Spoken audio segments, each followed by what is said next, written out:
Je vais laisser la parole à une actrice qui n'est pas du réseau Cocagne, ça va nous décentrer un petit peu, Sophie Bénazet, qui est coordinatrice du collectif des épiceries sociales et solidaires d'Île-de-France, pour justement nous expliquer comment est structuré ce réseau, bien sûr, et comment ils ont répondu à l'appel à projet Mieux manger pour tous, et comment ils vont structurer justement cette réponse, Sophie Bénazet, qui est là. Voilà. Bonjour à tous, merci de m'accueillir. Alors notre collectif, donc le collectif des épiceries sociales et solidaires d'Île-de-France, adhère à une tête de réseau que vous connaissez probablement, qui est l'UGES, donc l'Union des groupements des épiceries sociales et solidaires, qui est très en lien avec le réseau Cocagne, notamment dans le cadre des territoires à vivre. L'UGES ayant effectivement bénéficié d'une partie de l'enveloppe nationale qu'elle redistribue ensuite aux différents collectifs du réseau. De notre côté, au niveau de l'Île-de-France, en fait, on est tout récent.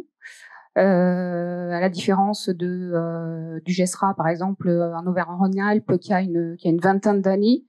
Nous, on a été créé en juillet 2020. Voilà, avec un développement assez rapide, je dirais. Aujourd'hui, on a une bonne trentaine d'épiceries sociales et solidaires dans notre réseau. Donc les épiceries avec cette double fonction à la fois d'amener une alimentation de qualité auprès des personnes en précarité et puis d'accompagnement social. Donc une trentaine d'épiceries, c'est environ, c'est à peu près un peu plus de 15 000 personnes aidées dans notre réseau. Alors effectivement, donc on a fait nous au niveau du collectif une réponse à cet appel à projet. Et à notre grande surprise, en fait, nous avons été lauréats au niveau de la région Île-de-France. Je dis grande surprise parce que c'était encore une période nous on était très peu connus. On a fait une réponse en association avec une plateforme logistique qui s'appelle Génération 77, qui est à Savigny-le-Temple. Génération 77, qui est aussi entreprise d'insertion, qui a aussi sa propre épicerie solidaire et cette plateforme logistique. Et donc on a bâti tout un projet. Alors je pense que ce qui a plu au niveau de la DRIL Île-de-France, c'est que le projet tel qu'on l'a bâti, c'était vraiment dans une grande coopération d'acteurs sur le territoire. C'était aussi avec cette idée de travailler sur des approvisionnements en fruits et légumes, légumineuses, produits frais pour les épiceries, mais pas que, pour toute autre association caritative de notre réseau. Et puis même plus largement, c'est des choses nous qu'on envisage d'étendre à des CHRS, voilà, à d'autres structures. Donc le projet, des enjeux qui ont été évoqués là déjà parmi les témoignages qui viennent d'avoir lieu. Donc nous on est sur trois gros enjeux. À la fois un travail de création de filières. Donc on a tout à bâtir sur une région qui est l'Île-de-France, qui est quand même assez complexe. Donc aujourd'hui, par rapport à ça, on travaille en association avec Agrophile, qui est l'entité Île-de-France du réseau CIVAM. Donc on commence, on a déjà on a pas mal d'opérations là qui sont menées et qui avancent bien. Je vous en dirai un petit peu plus. Et puis bien sûr, on a tous les enjeux en fait qui sont en lien avec la logistique. Et alors c'est vrai que nous on s'était déjà depuis quelques mois on s'était rodé à des enjeux logistiques, mais plus sur de l'épicerie sèche. En faisant des achats groupés pour nos épiceries. Là, on passe à un stade supérieur sur du produit frais. Donc, ça nous demande beaucoup de travail aussi de ce point de vue-là. Et puis, un autre axe qui est aussi très important, qui est la question autour de la sensibilisation autour du mieux manger. Alors, je dis mieux manger, je suis pas très fan de ce terme que je trouve un peu stigmatisant, mais bon. Et de ce point de vue-là, c'est vrai que c'est bien beau d'approvisionner les épiceries en produits frais, en légumineuses, des protéines végétales, mais si derrière les produits sont pas connus, des personnes aidées, mais pas que. Il y a aussi parfois dans les épiceries, les bénévoles sont pas toujours connaissent pas forcément en fait. C'est ce type de produits, donc il y a aussi un fort enjeu sur cette question de la sensibilisation. Et cette sensibilisation, c'est quelque chose qui se fait au long cours. Donc ça, nous, c'est vraiment tous ces sujets, on les a pris vraiment, on travaille là-dessus en parallèle, parce que c'est des choses qui vont prendre du temps, et bien évidemment, c'est des sujets sur lesquels, comme vous tous, on a envie que les choses durent, que tout ça se pérennise, et que voilà, que ce soit pas juste le temps de 3 années de financement et que tout s'arrête.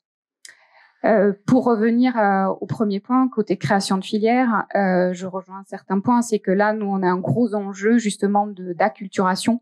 Là, on est dans cette étape où on va rencontrer des producteurs qui connaissent pas forcément les épiceries sociales. Donc, il y a là-dessus, il y a aussi tout ce temps en fait de la rencontre et de poser toutes les bases en fait de cette rencontre pour qu'on comprenne les contraintes des producteurs, que les producteurs comprennent aussi comment fonctionnent les épiceries sociales et solidaires, sachant que dans notre réseau, on accueille des épiceries dans toute leur diversité. Ça va des petites épiceries qui vont accueillir une 50aine de familles par semaine, à d'autres qui sont à plus de 200. Donc et puis on a des épiceries qui dépendent de plein de réseaux, qui dépendent des Restos du Cœur, qui dépendent des banques alimentaires, de la Croix-Rouge. Enfin voilà, c'est très varié. Donc il y a aussi toute cette diversité à faire comprendre quelles sont comment fonctionne une épicerie, le fait que ce sont surtout des épiceries qui fonctionnent sur du bénévolat. Donc avec là c'est notre enjeu aussi en termes je dirais d'âge, certaines, voilà, parce que derrière quand on gère une épicerie c'est aussi des contraintes logistiques, etc. Donc voilà, il y a aussi ces enjeux de relève, comme il peut y avoir ces enjeux de dans les épiceries, dans ces structures, il y a aussi ces problèmes-là. Donc voilà, donc il y a vraiment ce temps qu'on veut aussi, et puis c'est les premières rencontres qui sont importantes. Donc on a envie aussi de bâtir cette histoire commune et le faire bien évidemment dans une logique de juste rémunération des agriculteurs. Et c'est là aussi, nous, en tant que collectif, on a ce rôle à jouer auprès des épiceries, de leur dire, là, vous avez cette opportunité avec ce programme-là, d'amener vraiment de la qualité, de l'alimentation de qualité auprès de vos bénéficiaires. Donc, jouer le jeu pour vous approvisionner avec ces produits-là et faire en sorte que ça fonctionne. Voilà, donc il y a la partie logistique, et effectivement moi je me dis que je pense qu'on a probablement à apprendre des uns des autres. Vous aussi avec vos chantiers d'insertion, je pense à des structures comme le Maillon à Cergy, qui est aussi, parce qu'on a des structures qui ont leur propre jardin, mais voilà, il y a en termes de valeur, je pense qu'il y a pas mal d'échanges à faire là-dessus. Et puis je voulais aussi revenir sur la dimension de sensibilisation, parce que j'ai eu l'opportunité en décembre dernier de participer à un atelier des cuisines nourricières. Déjà je renouvelle en fait mes remerciements pour avoir été invitée à cet atelier, parce que c'était effectivement, je pense que c'est important, ces rencontres sont importantes. On travaille finalement tous sur les mêmes sujets. C'est important de se connaître, parce que il y a des partenariats, des coopérations nouvelles à créer. C'est bien là qu'on nous donne le temps de nous y mettre, et on a très envie en fait que tout ça s'installe et s'inscrive dans le temps. Et voilà. Et donc ça, c'est pour revenir sur ce volet sensibilisation. Et je trouve vraiment que l'approche des cuisines nourricières est vraiment intéressante parce que déjà on sort aussi, je dirais, on est plutôt sur, parce qu'il y a il y a pas de jugement, je trouve, dans cette cuisine. C'est ouvert à tous. On n'est pas que sur oui, le végétal, c'est important, c'est ce qu'on veut amener auprès de ces épiceries, notamment nous de notre côté, parce qu'on sait que c'est sur ces produits-là qu'il y a le plus de difficultés d'approvisionnement en Île-de-France. Mais dans l'approche des cuisines nourricières, finalement, on est plus, je dirais, sur une forme de flexitarisme que de pur végétalisme. Et c'est ça qui est important, parce que tout le monde a ses propres envies. Il n'y a pas de jugement à porter là-dessus.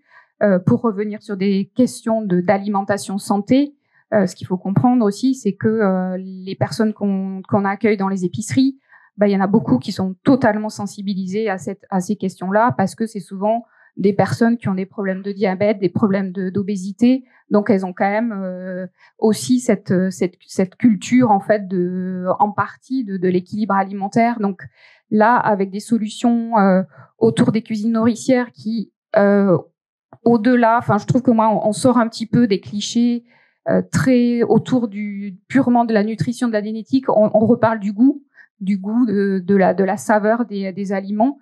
Et je trouve que l'approche est très très intéressante. Et moi, c'est quelque chose là que j'ai très envie de pousser, de partager dans notre collectif, bien évidemment pour les personnes aidées, mais aussi auprès des bénévoles justement des épiceries, parce que voilà, c'est ces personnes-là aussi qu'il faut pas oublier, parce que elles sont aussi, ce sont les transmetteurs, les ambassadeurs auprès des personnes précaires. Donc voilà. Donc c'était par rapport à cet atelier des cuisines nourricières. Merci beaucoup de votre retour. Donc le 15 décembre, effectivement, on avait animé avec le mouvement des cuisines nourricières cette initiation aux cuisines nourricières. Il y a la Banque alimentaire y a participé, plein d'autres réseaux. Cassile, ici présente au fond, qui représente Emmaüs, je crois que tu es déjà convaincu par les cuisines nourricières. Vous travaillez avec eux. Voilà, tu auras l'occasion d'y revenir. Donc c'est très intéressant. Moi, ce que j'aime bien, c'est que vous donnez le contrepoint là des témoignages et jardins. C'est la question des bénévoles dans les associations. C'est évidemment central, parce que là, il ne faut pas masquer les deux publics qui s'articulent et qui peuvent être les mêmes, d'ailleurs, les personnes en situation de précarité alimentaire et les bénévoles de ces associations, effectivement, qui viennent là pour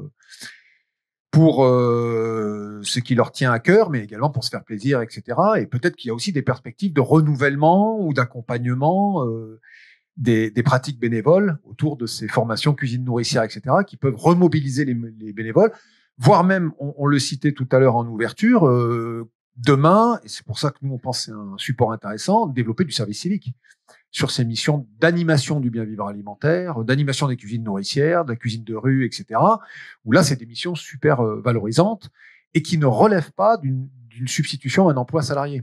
Donc c'est intéressant, parce que ça peut être entre le bénévolat qui peut être concerné et une mission à dimension plus professionnelle, mais qui n'est pas salariée, qui pourrait être la mission de service civique, qui viendrait soutenir toutes ces animations. Parce que le gros problème qu'on a rencontré au sein des Jardins de Cocagne dans le programme, c'est le financement de l'animation, c'est-à-dire de l'intermédiation sociale, qui évidemment n'est pas éligible au programme Manger mieux pour tous, et est considéré comme du fonctionnement par toutes les autres structures, et donc de facto considéré comme indu.